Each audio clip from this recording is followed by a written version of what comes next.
This has been a very fun Stanley Cup final to watch. I was assured after the last game that the Oilers didn't play well. What happened is the Florida Panthers phoned it in.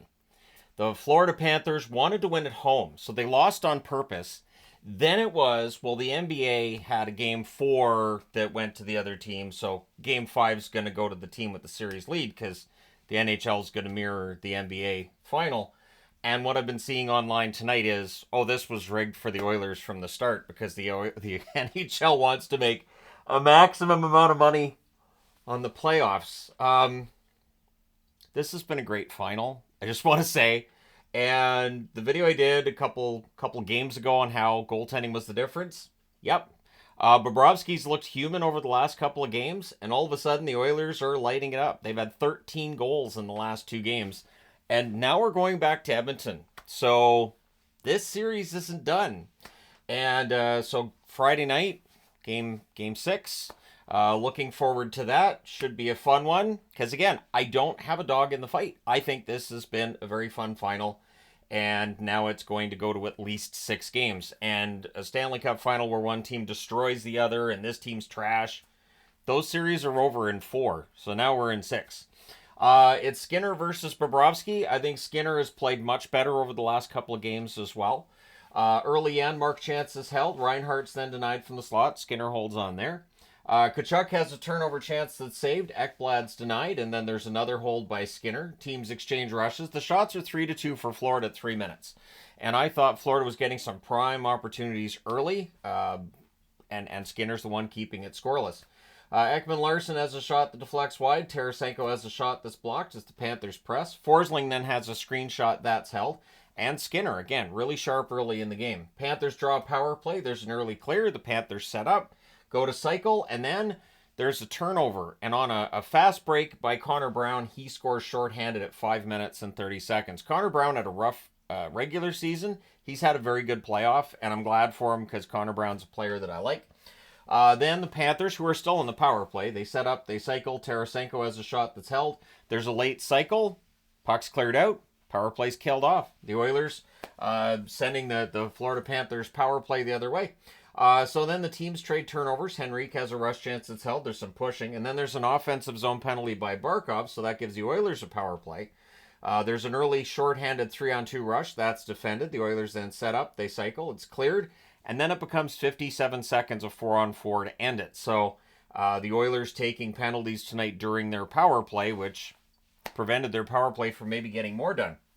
Bennett fires one wide as the Panthers press during the resulting 4-on-4.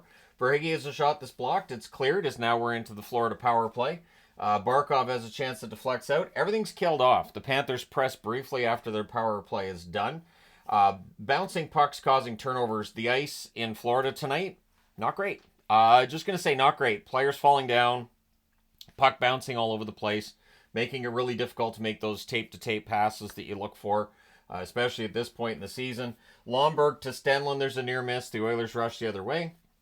Ceci fires one wide on a rush. Ekholm has a one-timer that's blocked. The Oilers press, and then the puck bounces away from them while they're pressuring. So again, that's a sign the ice not necessarily great tonight. Panthers press with a minute and a half left. Then there's a press by the Oilers to close the period, which draws a power play to start the second period. So it's 1-0 Oilers after one. They had effectively quieted the crowd down, and now they've got a power play to start the second period. The Oilers set up in the second period. They cycle. It's cleared. It's cleared again. The Oilers cycle. Nugent Hopkins has a shot that's blocked. He missed the net on his next opportunity, and then it's Hyman. It deflects in off of his knee at the net at 1:58. So 2 seconds left in the power play. Bouchard and McDavid with the assist. So McDavid continues to set the assist record at the NHL playoffs this year. And I mean the all-time record. He's up to 33 with that one. Panthers press to respond. They're kept to the outside. Luostarinen tries to jam one in. Skinner holds there. And then exactly at the 5-minute mark, McDavid buries one from a sharp angle. Foegele and Bouchard with the assists. Kind of a bit of an oof there by Bobrovsky. You want to save there. Again, he caught him off the post. Shots are 4-2 for the Oilers at 6 minutes, but this is where Florida starts to wake up and answer. At 6:53, after a turnover, Tkachuk wires one, and that is from the slot, and Rodriguez with the pass to Tkachuk to set that up. So Tkachuk's first goal of the final, with his dad in attendance. He had gone 9 games without a goal coming into this one.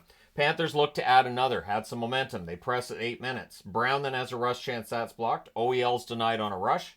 The Oilers press at 9.5 minutes. Fogle has a shot that's blocked. The Oilers draw another power play. There's an early cycle. Nugent Hopkins has a shot that's blocked. There's a near miss for Draisaitl. More cycling. Then there's a shorthanded rush by Reinhart. Hyman has a net drive that's saved. It's cleared. And then at 11:54, after a really great play by McDavid to set it up, Perry roofs one from in close with just 8 seconds left in the power play. So that makes it 4-1 for the Oilers. McDavid and Bouchard with the assists. So big celebration for Perry. I think he was celebrating because he got on the score sheet with a goal here, and he's probably well aware of the Stanley Cup final curse because he's been there to see it. So he wants to break it himself. But Florida answers right away.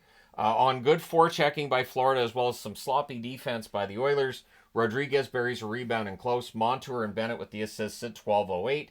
Makes it 4-2 for the Oilers. Panthers press for another. The Oilers go back to the power play. The fans completely disagree with that call.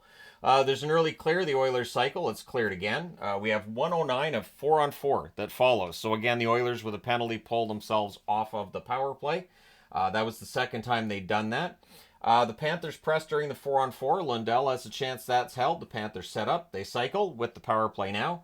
Ekman-Larsson has a shot that's blocked. Verhaeghe has a shot that's held. Everything's killed off there. So it stays 4-2 in favor of the Edmonton Oilers.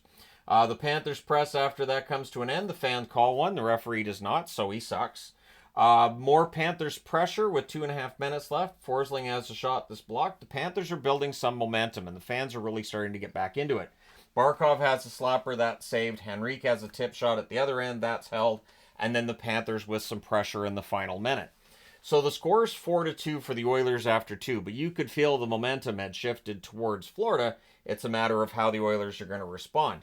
Third period, early on, the Oilers had a 3-on-2. That's broken up. McDavid to Fogle gets blocked. The Panthers rush the other way. Verhaeghe has a wrister. That's held. Lomberg with a jam attempt. That gets blocked. Lundell has a shot that's kicked aside, kicked into the corner by Skinner. McDavid to Bouchard fails as Bouchard wipes out. Again, another instance of probably the ice being the problem here, where Bouchard just flat out falls down. The Panthers press at 4 minutes, and at 4:03, after the Oilers failed to clear it. So as I'm writing that there's pressure at the 4-minute mark, the Oilers are ready to clear it, and then Ekman-Larsson scores from Matthew Tkachuk at 4:03 to make it a 4-3 score. And now the crowd's really, really noisy, really into this, and you could feel that momentum. And it's just a matter of can they come back from 4-1 down, which normally in most Stanley Cup final cases you'd go, well, no, not really. But this is the Florida Panthers at one end of the ice. And of course, we've known that Skinner's had some rough games along the way in the playoffs. So didn't feel like this was over. That one was wired over the glove by Ekman-Larsson. It's a nice goal. I think that's the second of the playoffs. The Panthers then press to tie it. But both teams are back-checking well at this stage of the game, neither wanting to make a big mistake here, and everybody, McDavid takes a lot of guff for being an offensively minded player, but he was coming back and making some nice defensive plays tonight as well. The Oilers press at 6 minutes. The Panthers hit. They're blocking. Then we get 2 minutes of 4-on-4. Fans disagreed with that as well. Nugent Hopkins is denied on a 2-on-1 rush. There's some chance for Bobrovsky. The Panthers rush. They set up a press, but they're kept to the outside. Verhaeghe then has a shot that's out, saved as the game really opened up during that 4-on-4. Both teams getting some pretty good chances. Verhaeghe beats out an icing. The Panthers then press at 8.5 minutes. 9.5 minutes into the period, the shots are 5-2 for Florida. The fans call too many Oilers. The ref doesn't. I think it's because the players who were right next to the bench did not move to touch the puck. So I think that's why, and again, they give you that like, I think it's like 6 feet, 4 to 6 feet they give you on a line change when the puck's at the bench. As long as the guy who's coming on the ice doesn't play it, you're in pretty good shape. Usually they don't call it. But Matthew Tkachuk in particular was really, really trying to get that call. He was really ticked off. There's a near miss for Bennett and close. The Oilers rush. The Panthers have a 3-on-2. That's broken up with 7:32 left. The Oilers draw a power play. There's a shorthanded rush by Luostarinen. Then there's another clear. The Oilers cycle. There's a glove save on Nugent Hopkins. Then there's a shorthanded rush by Barkov towards the end of his shift, so he didn't have the energy to get to the net on that one, but it still kills some time. That power play's killed off 1 shot on net, but it takes 2 minutes off the clock, right? Panthers press with 4.5 minutes left. There's a nice blocker save on Barkov. More pressure by the Panthers. OEL gets denied. The goalie pull happens with 2:35 left. Barkov is a net feed chance that's picked off. I think it was Nugent Hopkins that did that. Reinhardt has a shot that's held. The Panthers call a timeout with 1:38 left. Maurice very, very animated in trying to get the referee's attention with the timeout sign. Then we have a post for Janmark on an empty netter, and his stick barely misses the puck right in front of the net to try to put this one away. And you could see Bill Zito looked like angry. They showed Bill Zito. He didn't look happy. And then, after Tkachuk prevented an empty net goal, dove and just got it out of the crease, McDavid puts it in the net because Ekman Larson kind of quits playing on that. And at 19:41, the empty netter puts the Oilers ahead by 2. Bill Zito destroys the water bottle that was next to him. At the very least, he throws it into the wall. It was probably its last day before retirement. But at any rate, the score's 5-3. Florida up 3-2. And yet the Oilers have the momentum. They've won the last 2 games. Now we'll see with Game 6 back in Edmonton on Friday what's going to happen. And again, this series has been great. I don't want it to come to an end just yet. Shots on net, 10-6 for the Oilers in the first, 16-10 Florida in the second, 11-4 Florida in the third. Final shots, 33-24 for Florida. I think Florida kind of outplayed the Oilers after that 3-goal lead.